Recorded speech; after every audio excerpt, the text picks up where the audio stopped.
I know I've been on a Divorce Diaries rant for quite a while now, but I just want to take a break to just remind you about this podcast and how I record it.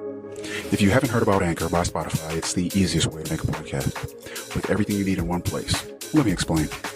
Anchor has tools that allow you to record and edit your podcast right from your phone or computer. When hosting on Anchor, you can distribute your podcast everywhere. Seriously. On Spotify, Apple Podcasts, and more. It's everything you need to make a podcast in one place. And best of all, Anchor is totally free. Download the Anchor app or go to anchor.fm to get started. Again, that's anchor.fm to get started, or download the Anchor app. This guy is nuts. Is he really making daily recordings of his possible divorce and releasing it as a podcast? They both cheated on each other. She's making six figures and still doesn't contribute to any joint endeavors financially. Why is she still with him? Why is he still with her? I can't wait for the next episode. This helped me be a better wife. So this is how men think. I hate my husband less now. I understand my wife more now. These are some of the listener comments to the Divorce Diaries podcast. All over the map, I know. These anonymous accounts of events should resonate with anyone that has been married, is married, or is preparing for marriage, and helps couples avoid pitfalls as they might prepare for marriage. Entire seasons are released on Patreon weeks before anywhere else at Divorce Diaries Podcast Patreon page. Link in description. Now for today's episode. Welcome to the rebooted Divorce Diaries podcast, where I don't rant like a little bitch the whole time and complain and act like everybody else is the problem, like I did in my first bunch of bullshit recordings that are no longer public.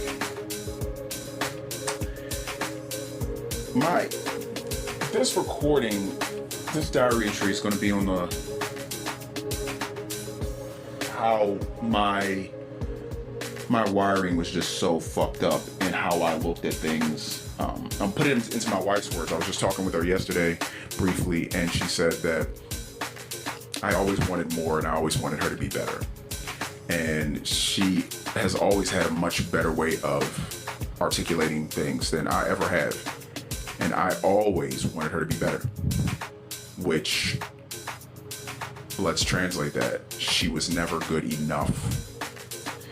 Now, when I sat and I thought about it, even back then when I didn't even realize the jerk and asshole that I really was and the pressure that I put on people, when I went and thought about it, I'm like, no, I mean, she's good. I just wish she would do this thing, or stop doing this thing, or whatever. And now looking at everything, I'm just like, there's so many things that she did that were good. I don't know why. Even if, let's just say the over and under of my wife was she did 75% of the things that she did was good. And I think that's low. It's probably more like 80. Maybe more like 90. But I would focus on the maybe potentially devastating effects of the 10% of things that she didn't do great, how much they would hurt our family, let's say. And then I would focus on those. And if anybody knows anything about typical philosophy, psychology, I forget exactly what it is, but when you focus on something, you usually get more of it. If you focus on the success that you want to attain and the way that you can get it and the methods, the ideals, the processes, blah, blah, blah, you'll usually get more of that. If you focus on the problems, what you don't have, what you lack, you'll probably get more of that, because whatever we tend to focus on sort of manifests. It's not necessarily a religious thing. This isn't some woo-woo shit. It's just a statement of fact. And if anyone is responsible enough to think back to the times where you thought, oh, I'm going to have a bad day. Oh, traffic's going to be so bad right now. Oh, I know they're going to screw up my order. It's almost like you're putting yourself in a place where you're just looking for that bad thing. You're looking for that mistake. You're looking for the flaw. And when you're searching for the flaw, even if it's not there, the time that you're spending looking for the flaw and the bad thing, you're likely going to miss the good thing. Like right now, let's see. I just completed a job interview over the phone, and I'm sitting in a parking garage at my job, and I'm recording this because I didn't want to, there's a lot of little notes that I make. Record this session, record this diary entry, and just make sure you get it on the card. Just record it. And so now I'm recording, and I'm in this parking garage after the interview, and it is 1:30 in the afternoon on the 23rd of July. I haven't. I came in late today. I had a lot going on, and I had to park in some restricted parking because that was closest to the door, so I could go in and sign in and take care of a few things before I came out briefly to have this interview. So I did that, and I had to come back to my car, and I could look at that like, oh, I'm parked here. I'm gonna get a ticket. I'm gonna get a ticket. I'm gonna get a ticket. I could have thought that the entire time, but instead, I parked my car in the restricted area, and I said, there are 5 other restricted spots around me. If anyone comes in the next 10 minutes, they should have ample parking. These spots don't fill up that often, and I'm here midday. These spots shouldn't fill up at all today anymore. So I said, I had a perspective and a mindset of, it's going to be okay. I'm just going to leave my car here for a minute, and if I get a ticket, the world won't end. So I was able to calmly walk into my desk as opposed to frantically walking into my desk. Stressing myself before a very important job interview. If I'm on a job interview, that means I either need another job, or I want another job, or I want to change, or I need a change. Either way, I should probably put myself in the mental headspace where I'm going to be the most relaxed, calm version, poised version of myself that I can be when I have this job interview. And what's going to be key to me doing that is me relaxing as I'm walking in and focusing on the fact that if I get a ticket, the world will not end, so it just doesn't matter. Okay. It's a really hot day today. It's July 23rd. It's really freaking hot where I am. So I am thankful that I'm at a building, at least for a temporary time, I'm at a building that has a really big parking garage. So I get to get in my car and my phone isn't exasperated and it's overheated, and it's like, oh, it's going to take a while for your phone to cool down before you can turn it on or send a text or put in a map direction or anything like that. My perspective is, man, I'm happy that I'm in this parking garage. And instead of pulling out of the parking garage into a sunny spot, I just drove up the parking garage a few levels, found a nice spot in the back where I could have this job interview on my phone, because it was a virtual one, have it on my phone, nice and calm. So I've now snowballed with my positive perspective. I didn't do this in my marriage. I would snowball my perspective with my negative perspective.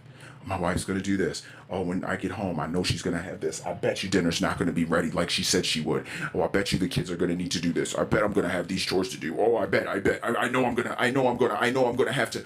Oh, it's going to be so bad. It's going to be so bad. And then I go home. And here's a few things that I didn't even notice. I didn't even notice that my wife came and hugged me at the door. Now let's sit with this.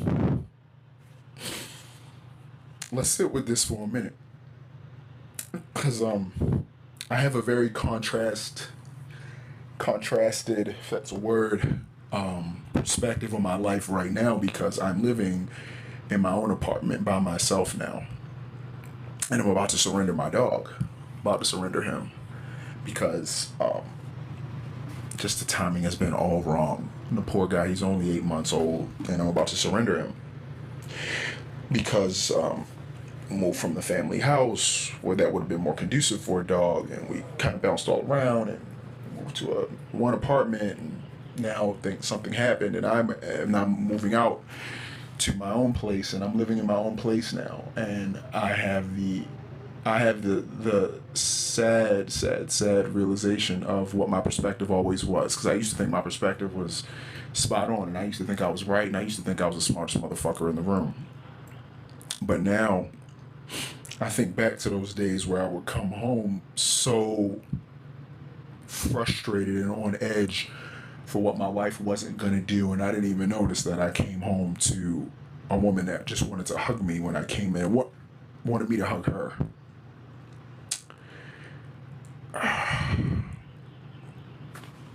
My wife made a lot of mistakes, but she was really, really good in a whole lot of ways.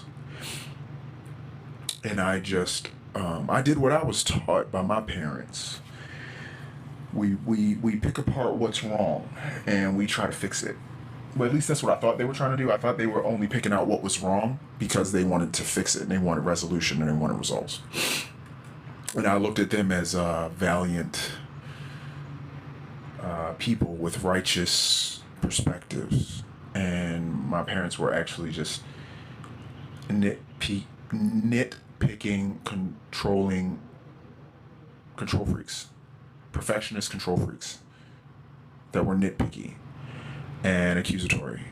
And they were tough, my family, very tough. So I'm looking at it now, knowing that I did that to my wife, it really breaks my heart. I mean, she was really a sweetheart. She made a bunch of bad mistakes, and even if in my first episodes, like while I was complaining, I was screaming at the top of my lungs, and I was just complaining because I just wanted somebody to hear me, and I didn't want to hurt them. That's why I changed my voice, and I will still change it. And that's why I don't say anybody's name and anything like that. I just my wife did a lot of rough stuff, but I almost expected her to do rough things. I expected her to make bad mistakes. I would tell her that she was going to make a mistake. When she did make a mistake, I would throw it in her face and I would hold it over her head and I would say, see, here's why you don't do this. And I'm thinking I'm doing it all in the name of righteousness. But I was just righteously indignant. That's all I was. I was just a fucking asshole to my wife. Really put her fucking through it. And at this point now, she just can't take any more.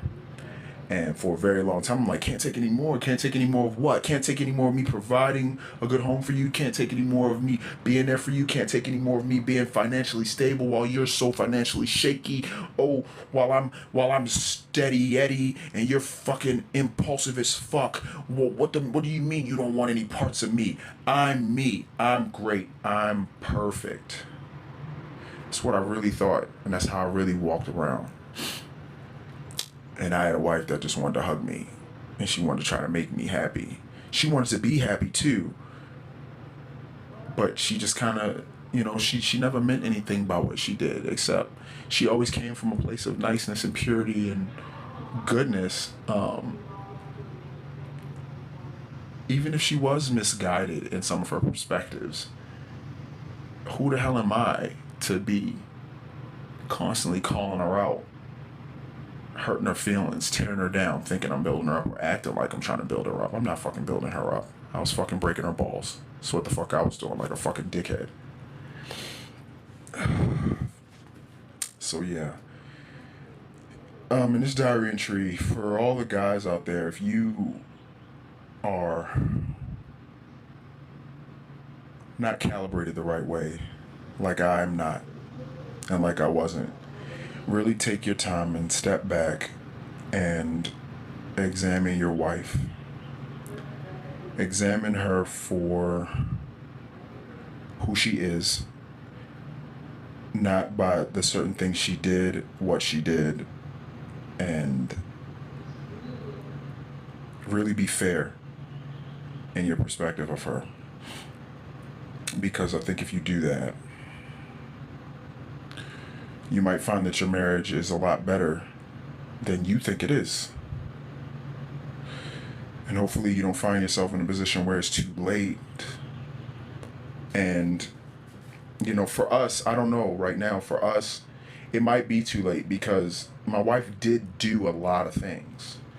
And she reacted to certain things in ways that I don't find good or tasteful or becoming or warm or whatever. And that might all be because of how I treated her over the years. But she did do it, right?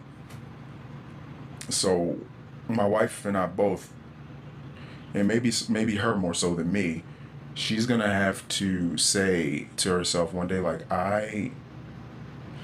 I can stand to try and give this one more chance. And I will also have to say, I'm thankful that she's going to give this another chance. Or I would say,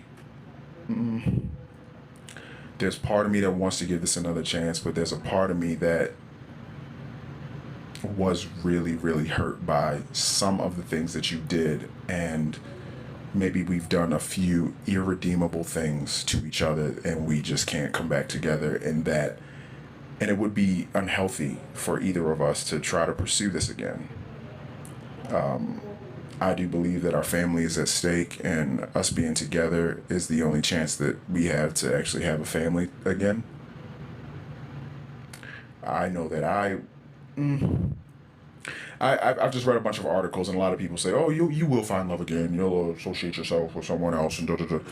But what I know is I really opened myself up to my wife. I mean, we've been together since we were teenagers, and I've opened myself up to this woman in ways that I can't even imagine opening myself up to another person like this. Like, even after my wife's like hurt me and stuff like that, my wife having like my passcodes and her being able to get into my accounts, me willing every possession that I have to her, like, oh, she's getting it all. I'm going to will her everything. Everything. If she's dead, of course, it's going to the kids, but I'm willing my wife everything, regardless of her status. And I just can't even imagine meeting someone else and them doing the things for me that my wife did for me and my children, and giving them what my wife had, what my wife like is entitled. Oh my gosh, like that would have to be a really, really special woman for me to do that, and I don't know that'll ever happen. That would be something. Jeez, that'd be something. So yeah, I don't know. And with me and my wife living in separate places now, and seeing how this goes, I don't know. You know, in a perfect world, I just wish I hadn't done a lot of the things that I did, and I wish she hadn't done a lot of the things that she did. Because maybe that bad blood, like, it's permanent. Maybe you gotta wipe the slate clean and just go with somebody else. But again, I'm not thinking about that. I'm not thinking about dating or talking to anybody else. I mean, do I want to have some fun? Am I a man? Yeah. But I'm also not seeking anything, and I'm a fucking homebody, so I really don't go out and I'll like call up a friend here or there and like hook up with a guy friend. But me going out, nah, it's not a thing. But who knows? Yeah, thanks for listening to the Divorce Diaries. Got a little tears in it. This episode, this entry. All the best. Men, fix your marriages if you can. Women, fix your marriages if you can. Chosen unions. It's got to mean something if you actually chose that person. And it wasn't based on anything like money or some bullshit criteria. Until the next one. Wow. That was the Divorce Diaries podcast. The Daily Saga will continue tomorrow. The full season's episodes are on Patreon now. Subscribe for early access. Click the Patreon link in the description. Hopefully, these entries help our anonymous recorder as a form of his own personal therapy. That's his hope and his intention. Will these recordings of life's curveballs lead this family to the best resolution in the end? We'll keep listening. New episodes are released daily on all podcast players, but all episodes are available on Patreon at Divorce Diaries Podcast Patreon page. Until next time.